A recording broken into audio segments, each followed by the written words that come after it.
As we approach this winter weather event, many were seen around mid-Missouri stocking up on the essentials. ABC 17's Effany Andre went to several grocery stores around Columbia to ask how residents are preparing for this week's snow. I spoke to an Aldi's employee this morning, and she says the store has been exceptionally busy. She believes the increased foot traffic is due to people preparing for the weather.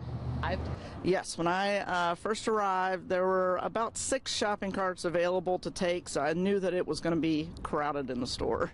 Summer Shepherd is one of the many shoppers getting ready for the expected winter storm. Every store I stopped by today had a good amount of customers coming in and out of the store. Some left with a few things, others stocked up. I talked to one woman who says her shopping trip all depends on her finances. So I prepare for my pets more than I do for me, and then depending on like financial situation, then I kind of focus on like what I can do for myself. But like for right now, it's just like the basic. The Missouri Department of Health and Senior Services suggests preparing an emergency kit for ice and snowstorms, with a 3-day supply of non-perishable food items and a gallon of water per day. We like to make sure that we have the usual things, milk, eggs, bread, just like everybody shops for. Things for the freezer. Lots of times we look for salt for the sidewalks.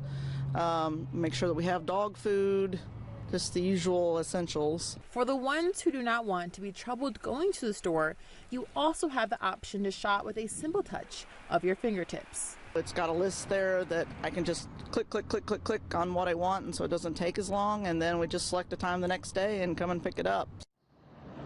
In preparation of the storm, the Boone County government advises everyone to wear extra layers and to avoid alcoholic beverages as it decreases the heat in your body, even though you might feel warm.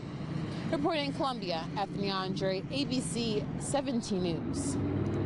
Thank you, Effany. The Missouri Department of Health and Senior Services says to have a battery-powered radio, flashlight, batteries, and a first aid kit for ice and snowstorms.